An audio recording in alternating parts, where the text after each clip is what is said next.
Well, it has really kind of reinforced our belief that there is a lot of enthusiasm and excitement for ETSU football.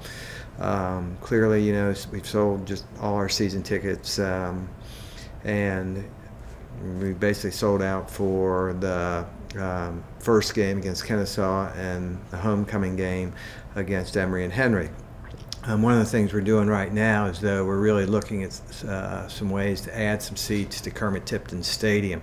Sean Morris on our staff is really trying to look at some different alternatives to really add some more seats, so that we really want to provide an opportunity for anybody that wants to come to the game to have that opportunity. So we're looking at some different ways to do that. So while we're pretty much sold out for those two games right now, hopefully in the next week, we'll figure a new way to create some seats over there, particularly for those two games, and hopefully we can maybe add 500 to 800 more seats. That's kind of what we're looking at right now. No guarantees, but we're getting, I think there's a pretty good chance that could happen, and these will be good seats, so we're excited about that. Well, we hope to break ground in October. I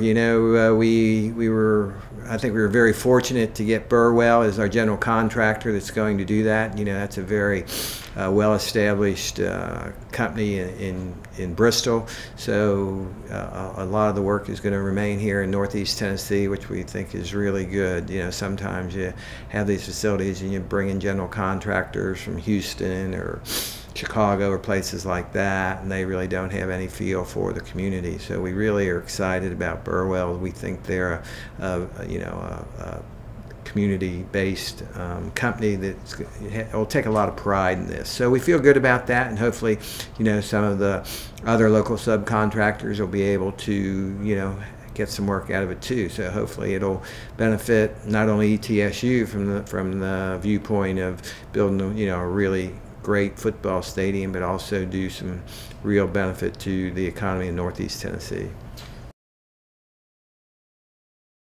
No, and there's a couple reasons. I mean, we're really building this football stadium to make it the best possible venue to watch football. I mean, when you think about it, the 6 football games we have a year, that's what people really care about. And while we have a great track program, the one thing that we don't want to do is to diminish the viewing for football by putting a track around it. And as everybody knows, I mean, the sight lines are going to be better. Plus, the other thing is the site was really just way too tight to try to put a track in there. So while that while that consideration had to be taken into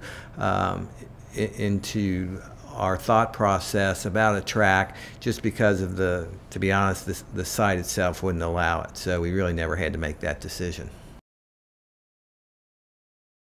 I think it's pretty much going to be brand spanking new. I mean, we may do some things, just kind of aesthetically maybe, we're trying to figure that out right now. One of the things we want to do in the exterior of the stadium is make it very much an East Tennessee State University stadium. So hopefully we can figure out some neat ways to put graphics and maybe some, some other visual representations that kind of tell the story of ETSU football.